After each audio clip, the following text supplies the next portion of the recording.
first thing I asked you to think about the opioid settlement is that this didn't become an issue until it went into other neighborhoods outside of the black and brown communities.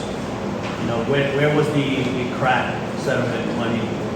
You know, when government and everything kind of turned a blind eye to the issue because it happened to us in places like our ward.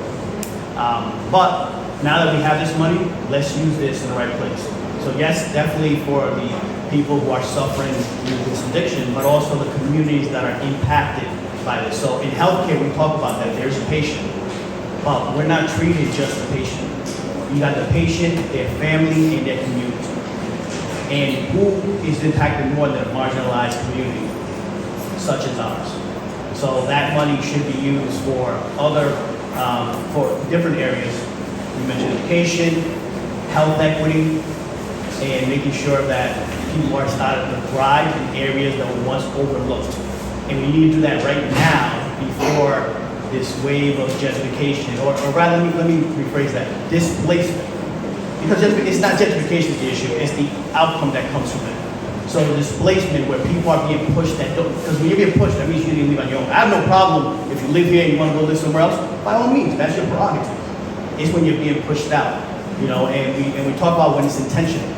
You know, intentional by the people coming in here, building and purposely building for people that are not from here, and creating an atmosphere that's not welcome.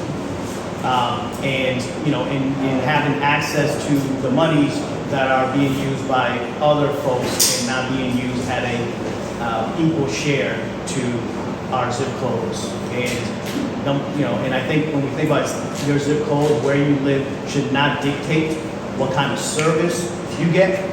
We all should have equal service, and that's why we say, well, to equitable service. Sometimes we use those two words, and it's equitable. Meet people where they are, like April said, to make sure that they can get to where they need to go.